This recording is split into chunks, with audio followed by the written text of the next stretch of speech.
So we're going to discuss sleep right now. First thing, a good night's sleep for most people. We'll talk about postmenopausal women. They're a special group. People over the age of 21 should fall asleep within 20 minutes, sleep uninterrupted for 7 to 8 hours. That is a good night's sleep. And our melatonin, which is our hormone that tells us to go to sleep, happens between 9 and 11. In fact, I challenge you tonight, all of you, to just pay attention to the evening and find out where your dip is. And I'll explain to you this in a second. Melatonin is a very subtle hormone. It's very subtle. It just say, hey, go to sleep. And if you're busy watching television or on your computer or whatever, you're not going to hear that, go to sleep. Okay? So you should fall asleep within 20 minutes, and it should be between 9 and 11. It's a joke in my house that at 9:42, mom's asleep. Okay, so I hit the wall between 9:30 and 10 every night, and I go to sleep.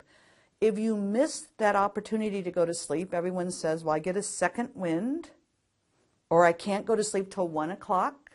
What happens is that you missed that melatonin whispering to you to go to sleep, and it's like falling asleep at the wheel of a car. So you fall asleep, and then you wake up, and that's a fright and flight response. So your cortisol level or your adrenaline goes up, and it takes 2 hours minimum to turn that down. So you're not having a second wind.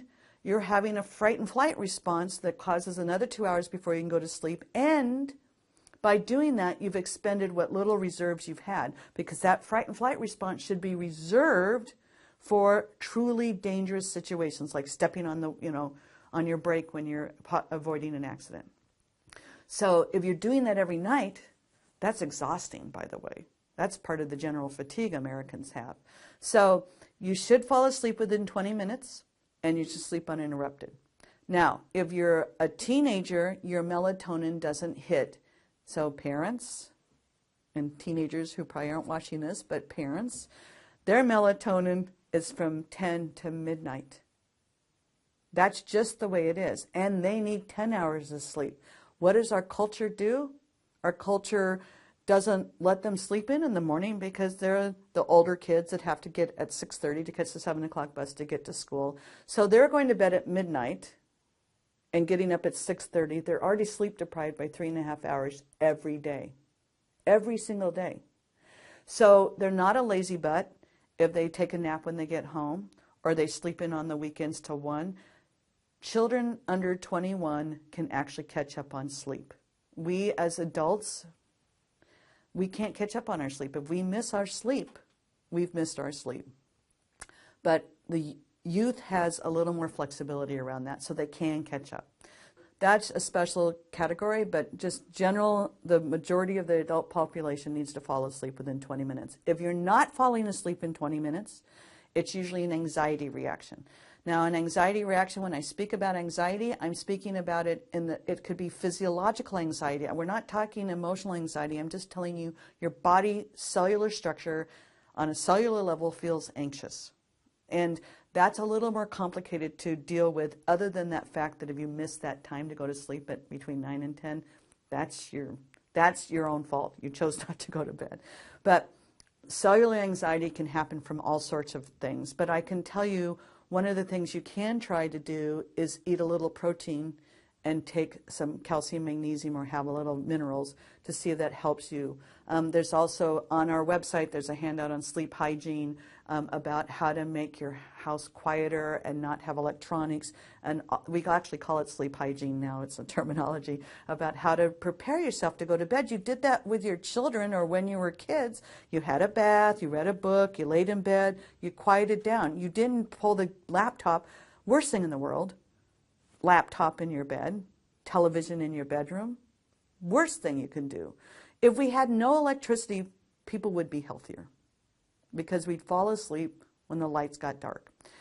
Sleeping through the night is, if you're waking up in the middle of the night, that usually is hypoglycemia. So what's happening is your sugar levels are dropping and your body's waking up because it doesn't want you to be hypoglycemic. So that can be mitigated by eating your 3 servings of protein and your 3 to 5 cups of vegetables and a little protein right before bed. And when I talk about a little protein right before bed, I'm not talking like a piece of chicken. I'm talking an inch of a burrito, a couple of almonds, because you don't want your stomach full because it will interfere with sleep too. So you just want a little protein, maybe a little minerals.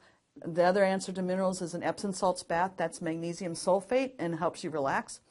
That's what you're looking for. Fall asleep within 20 minutes and sleep for 7 to 8 hours. Now, the postmenopausal woman is a special case. I consider it a good night's sleep if she does all that, wakes up once and pees and goes back to sleep.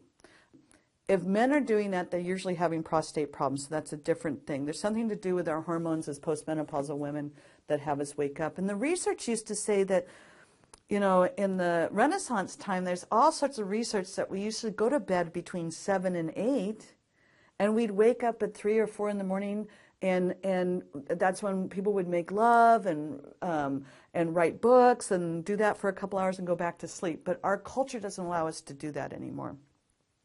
If you're waking up between 3 and 5 a.m., remember, once again, I said a good night's sleep. Oh, I didn't tell you the end of the good night's sleep. Remember when I discussed that a good adrenal gland wakes up between 6 and 8 in the morning? If you're waking up between 3 and 5, you're waking up because your adrenal glands have already kicked on, and you're waking up because they're scared, that they're not well fed, that they're not nourished, that they're missing something. You should not be waking up at those hours. Also, the hours of which you do wake up, when people wake up, gives your doctor a lot of information, because there is a clock that goes on throughout a 24-hour clock that is your liver time, your kidney time, your lung time. So those times are also important to us. If we know you're waking up at 2 o'clock in the morning, that tells us something about your lungs. If you're waking up between 3 and 5, it's telling us about your liver. So nothing is random. All that's information that your doctor, a competent naturopathic physician, would be able to tell you why you're waking up at those times. But basically, you need to sleep. And Americans don't choose to sleep. I say, are you having trouble going to sleep, or you're not choosing to go to sleep? So you need to make that choice that between 9 and 11, when that dip occurs, go to sleep. You'll have a better night's sleep. And if you're drinking your water that I've asked you to and eating the proper protein, you'll already be sleeping better. And I couldn't decide in the priorities of my 5-point health plan whether sleep or exercise was more important, because exercise will be the next thing we talk about.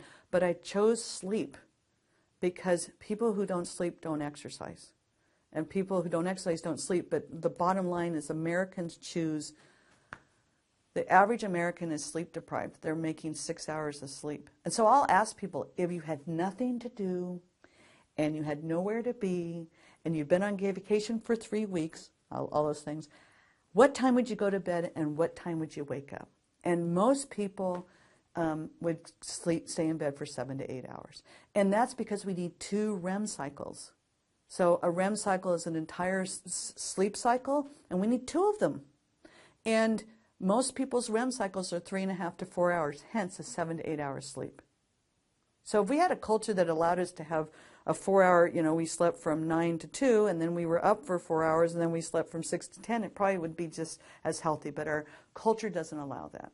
I mean, people are, and when people say I've been up, I've always been a late night person, that isn't, I do give the possibility that some people do have different circadian rhythms, but the world, the planets, the sun, the moon, all that stuff has your melatonin kicking off between 9 and 11. So when someone says to me, I've always stayed up to 1, I know they've always been exhausted and they've always been sleep deprived. Because you don't sleep as well from 1 to 9 as you would from 10 to 6. That's just the reality. The sleep pattern is much more conducive to the world helping you sleep from 10 to 6. So that's sleep.